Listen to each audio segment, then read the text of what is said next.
Assalamualaikum warahmatullahi wabarakatuh. Perkenalkan, nama saya Ani Nurmina, Stambuk N1D1 19046. Baiklah, di video ini saya akan menjelaskan tentang kajian wacana kritis.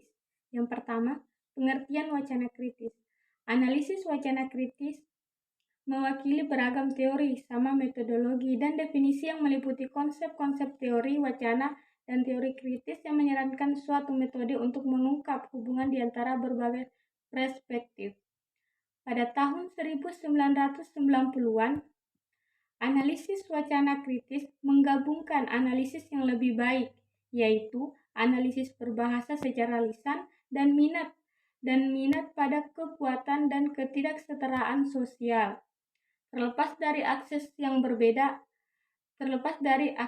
berbeda, ada satu sama lain. Para analisis wacana kritis menyatukan usaha mereka untuk mengungkap cara kerja bahasa dalam suatu kekuatan hubungan sosial dan menormalisasi efek wacana yang terjadi.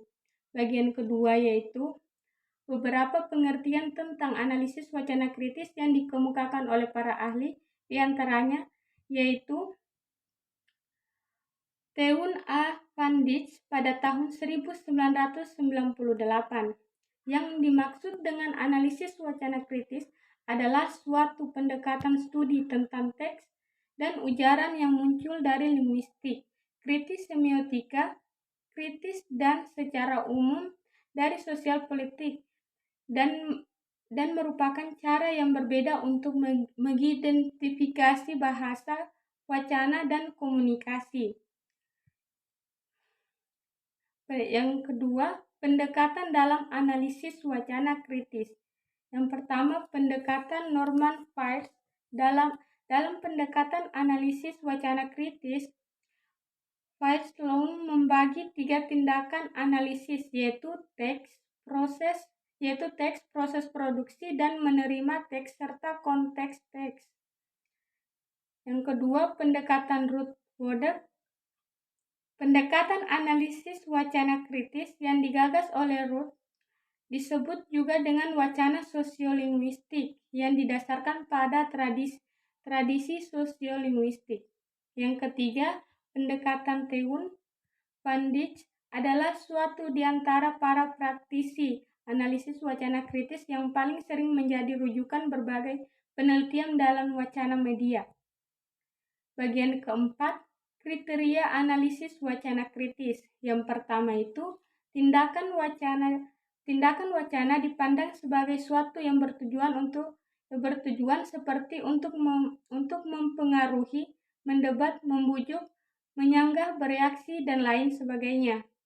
Yang kedua, konteks, yaitu partisipasi wacana seperti latar yang memproduksi wacana tersebut, seperti jenis kelamin, umur, pendidikan, kelas sosial, etnis, agama, dan banyak hal yang relevan dalam menggambarkan wacana. Yang ketiga, historis merupakan salah satu aspek terpenting untuk bisa mengerti sebuah teks, adalah menempatkan teks tersebut sesuai dengan posisi di dalam sejarah. Yang keempat, kekuasaan merupakan pengendalian terhadap satu orang atau kelompok lain lewat wacana. Yang kelima, ideologi. Ideologi dari kelompok dominan hanya efektif apabila masyarakat tersebut memandang ideologi disampaikan berbagai suatu kebenaran dan kewajaran. Bagian kelima yaitu manfaat. Manfaat mempelajari analisis wacana kritis tentunya memberikan manfaat kepada kita. Diantaranya adalah kita dapat mengetahui serta memahami pengertian analisis wacana kritis.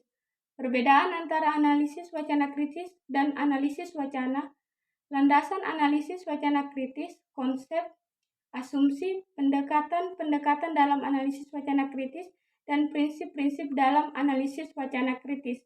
Mungkin itu saja yang dapat saya sampaikan. Wassalamualaikum warahmatullahi wabarakatuh.